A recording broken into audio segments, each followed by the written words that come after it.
Welcome to the Fruitland Park Library's Community Spotlight.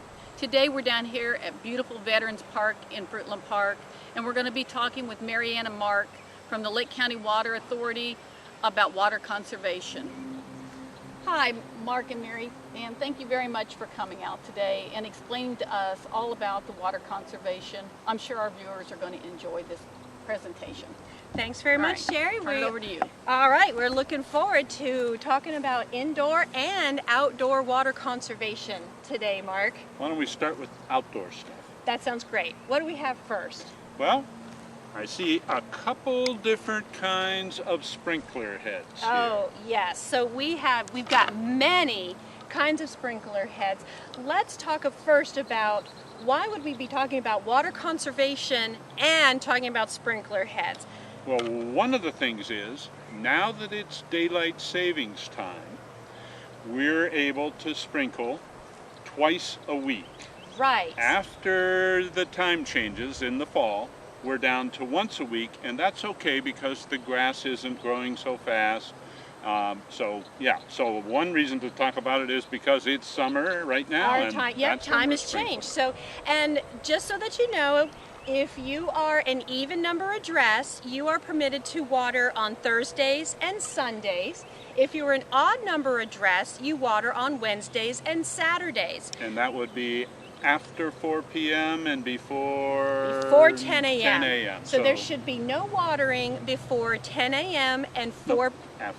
No watering between 10 a.m. and 4 p.m. There we go. There we go. Don't water between 10 a.m. and 4 p.m. And mainly, that's due to evaporation loss. It's hot, it's sunny out right now, and we lose a lot to evaporation. The wind is picking up, as you can tell by my hair flying all over the place.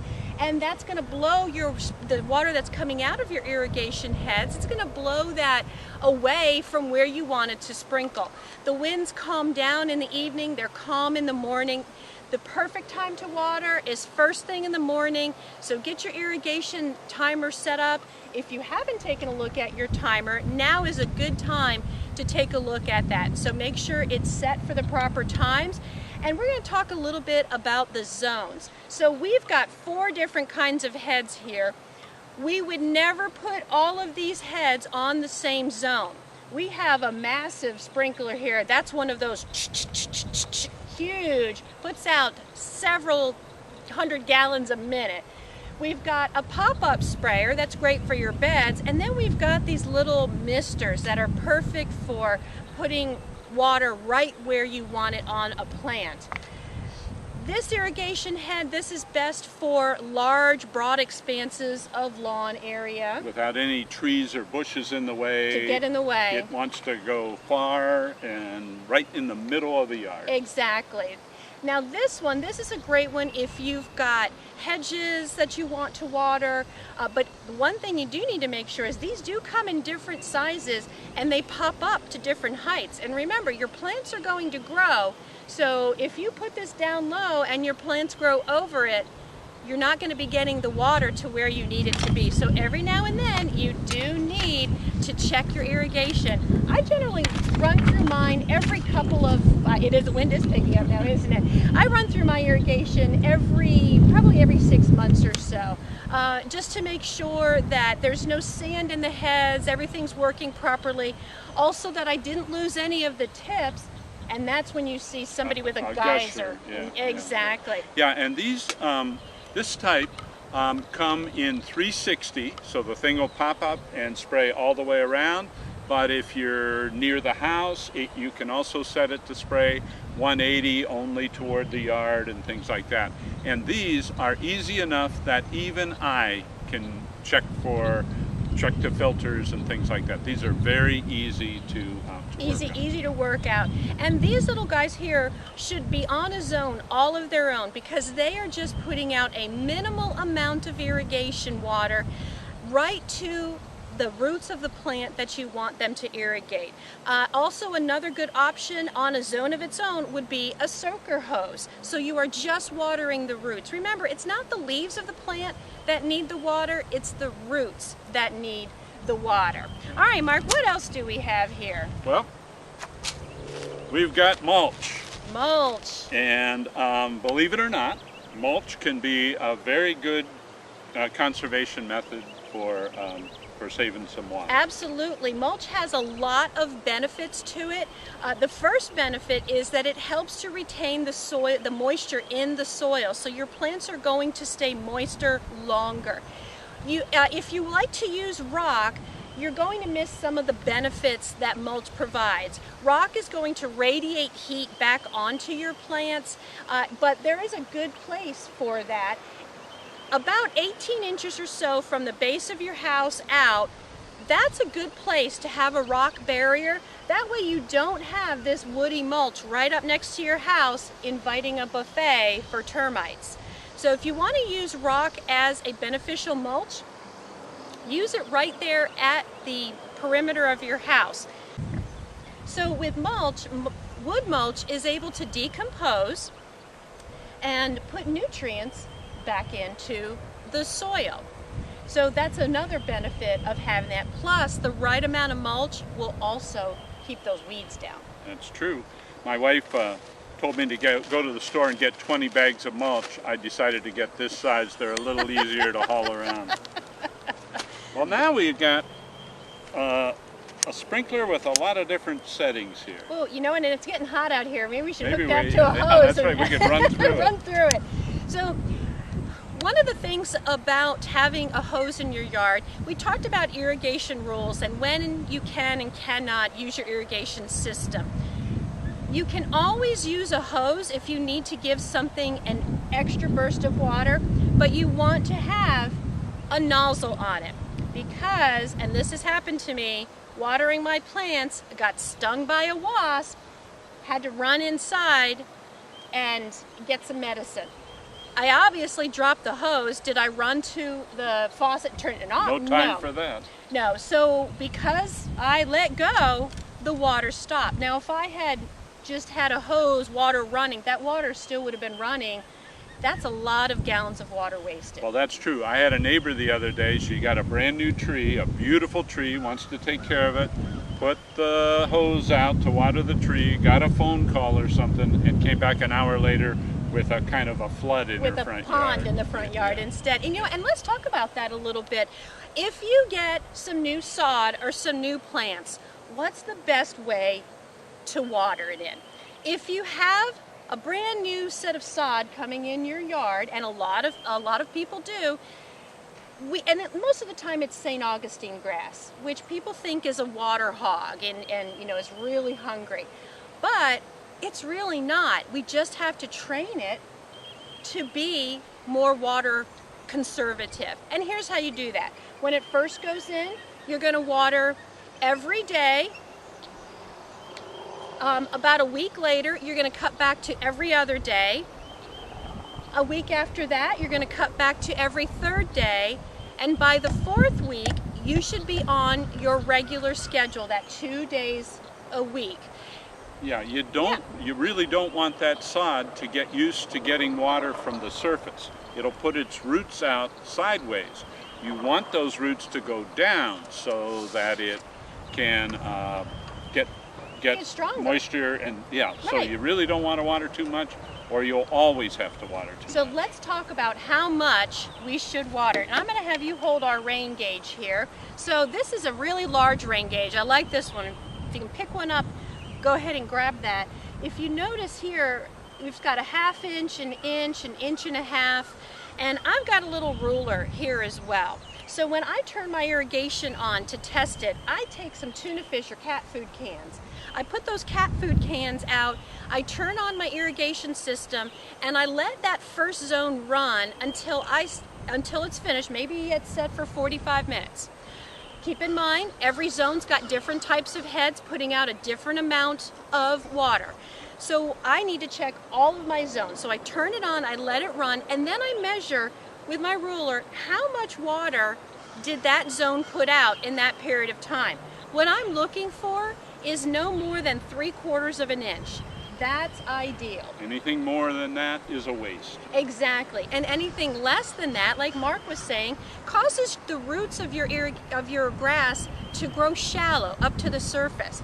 And that's a problem when you get those little munchers coming to your yard, like moles and things like that. They're going to eat your roots. Well, if you have long roots, they're going to be able to fight off those little munchers a little bit easier. So once you set your irrigation, go out, see how much, get your ruler, get your cat food or your tuna fish can, stick it in there, put several out in that zone, see how much you got, and then reset to the amount of time. I can't tell you how much your irrigation should run for, but I do know in the rules with the St. Johns River Water Management District, you cannot run your irrigation more than 1 hour per zone. And really nobody should need to run it for an hour. No, I think more like 20 minutes is probably going to be enough. The other thing is, I would do those measurements 2 or 3 different times, because on a windy day like this, a lot of the water is going to blow one direction and your tuna can on this side is going to be pretty bit empty. But the next time you run the sprinklers, it might be the opposite direction. So you're really looking for kind of an average. Right. And we are really happy to be here in Fruitland Park, in Veterans Park. We are loving the outdoors. It's nice to be outside again with our friends. And if you are in the mood for putting new plants in, like I always am, keep in mind, look for the right plant for the right place. You don't want to get impatiens, which need a lot of shade, and put them in a sunny spot, because you're always going to have to keep watering them. So buy the right plant, take a look at those tags, and see if it's the right plant for your yard. And also, I know we've looked at the Water Management District. If you go to their website at sjrwmd.com, and or you can go to floridaswater.com, you can put up there some information on, they actually have a plant database. You can search any kind of plant. Say you want a plant that's good for the shade, that's going to bloom in the spring, that gets 2 feet tall. You put all of those parameters in, it'll come up with a list of plants that are good for our area. And we are also using some tips today from one of the St. John's informational books, and this book is available at the Fruitland Park Library, so you can pick that up there. This is indoor and outdoor water conservation tips, and I'm thinking, why don't we switch and talk about indoor stuff? Let's do indoor tips now. Indoors, let's go for indoors. There's a lot of things that we can do to help conserve water indoors. And Mark, I've got a efficient shower head here, and that's one great way to save some water. And I know people think they're not going to get enough water pressure to get clean and all that, but that's not really true. These things are great. They don't cost a lot of money. They're easy to switch out. If your house is more than a couple of years old, I think you could probably save a good bit of money. And this is potable water now. This is water that you're maybe paying for if you live in a municipality and you don't want to waste a drop of it. Right, and that's a good point, is that, you know, especially for us women who are trying to wash the soap and conditioner out of our hair, you know, we need some good pressure. And thankfully, these things have been redesigned since the very early days of water conservation. Don't think about those ways back then. Think about all the new ways that they've taken into consideration to get us that pressure that we need by still minimizing the amount of water. However, let's say you have a teenager at home who gets in the shower for a very long time. That would be every teenager. Every teenager. So here's what I used to tell my teenagers. Taylor loved to sing songs. And I would say, Taylor, why don't you go ahead and sing one of your favorite songs while you're in the shower, and that's all the time you have in the shower. And she's like, oh, that's not going to be enough time. But I'll tell you, 3 to 5 minutes, she would sing her song. She'd maybe start another one. But there were no more 20-minute showers in our house. Also saved on the hot water for us as well. So consider that. Consider a timer. You're looking at really about 5 minutes in the shower, and that's just about all you need. Sure.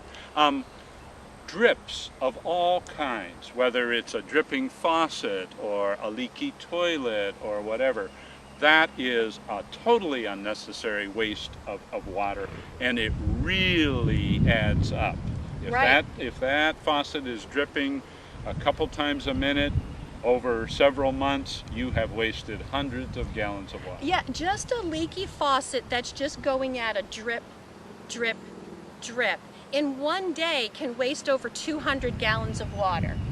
That is pretty much one person's allotment. That's actually more than one person's allotment per day. We allot generally about 167 gallons of water per person per day. And that's just not the water that we see, but water is used in all the manufacturing processes as well. And although it seems like it's an unlimited renewable resource, really of all the water that is in the world, we only have less than 1% is available for us to drink. Fresh water, drinkable water. That is potable, drinkable. And once it goes down the drain and becomes wastewater, it costs 4 to 10 times as much for it to come back around and be usable for us again. So if you want to do things like making sure you're running your dishwasher when it's full, running your clothes washer when it's full, or setting that washer, okay, so I've just got to do a small load. I'm going to set it for a small load. Now, I don't know about you, Mark, but I have a front load washer at home, which actually, instead of top loads, which can use 40 gallons of water, front load washers use 15 gallons or less. So if you have an opportunity, you know, your old washer is gone by the wayside, think about getting a front load washer which will use substantially less irrigation, or less potable water, not irrigation, potable water, while you're doing your laundry.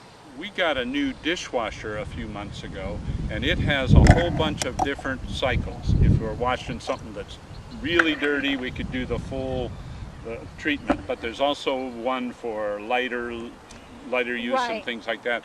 And that's easy to push just one button and save yourself some water. And a lot of them now, they seem like they're running longer, but that's because they're on a sensor mode. They are running longer, but they're using less water so that it's much more efficient. And sometimes water efficient appliances may cost a little bit more money, but in the long run, the important thing is we are conserving that precious water resource. That's true. Hey, Marianne, let's talk about low flow toilets. Oh, remember back in the day when low flow, you had to, how many times did you have flush to 3 or 4 times? Not anymore. Not anymore. Many toilets now actually have 2 options. Let's say, you know, you just have water going down the drain. There's one button to push for lights. A number 1 button. A number 1 button, and then there's a number 2 button. So many of those, and also they are using 1.6 gallons per flush now. As opposed to about 3.5 gallons with the older type of toilet. Now we were talking about leaks before too. So if you have, let's say your toilet is running and nobody's been using it, like, why do I hear the toilet running? Sometimes the easiest thing to do, you don't even need to replace anything, just go into the tank, take the lid off, and reach inside. Now that's clean water, by the way, so don't get freaked out about it. And then clean around, there's a little rubber gasket. Clean the bottom of that gasket, because sometimes it just gets a little algae buildup in there, and that won't allow the gasket to seat correctly. So just clean that, and that may solve your problem. And even if you need to replace that inside the tank mechanism thing, it's $10 or $12, and you'll save that much in water in a month. Exactly. And a leaky toilet can waste 2,700 gallons of water in a year. So that is a tremendous amount of water that a simple $12 fix can avoid. Got one more thing here, Marianne. What do you want to talk about? Yeah, this is a little interesting thing. These are point of use. They attach to your shower head. It'll measure your water use in gallons so that you can see just exactly how many what you're gallons using. you are using, because in a shower you can use 5 gallons of water per minute in a shower. So you need to get one of these for Taylor. I think so. Yep. Every teenager's shower should have one of these listed on here. So, and folks, again, remember, even our water bottles. I always ask my students, I have some water left over in this water bottle. What can I do with this water as opposed to just dumping it down the drain? That could be water put in a pet bowl. That could be at least dumped on a plant. Right? Something. So I can save it for later. So a lot of times they'll tell me you could use it for cooking. Maybe I'm making spaghetti. I'll just add it into my spaghetti water pot. The last thing you want to do with that bottle of water is have it go down the drain. Ooh, one more efficiency tip. When you're washing your car, the most efficient way to wash your car is actually to take it to a car wash. The automated car washes actually reuse that water many times, plus everything that's running off of your car during that wash is getting contained in a hazmat box, basically, and being disposed of properly. But if you have to wash your car at home, what we recommend is wash it on your lawn. You get 2 uses out of that water. Absolutely. If you wash it on the driveway, that excess water is just literally going down the drain. Going down the drain, and it's taking that soap with it. But if you wash it on your yard, you are not only washing your car with that water, but you are also giving your lawn a little drink. Right, and the soap won't hurt anything. Soap's not going to hurt it, but on a good note, that the plants, the roots on your grass are actually grabbing that soapy water, and they're preventing it from going down the drain. Plants are nature's water cleaners, so there they go again, helping us out. So folks, we hope that you've gotten a few ideas for water conservation around your home. Every drop does count. Well, thank you, Mark and Mary Ann. Thank you very much for coming out and giving all the information. And we will have these available at the library if anyone wants to stop in and pick them up. And we surely do appreciate all the tips. Thanks for your help. Look forward to it. Thanks, Appreciate it. everyone. Thanks.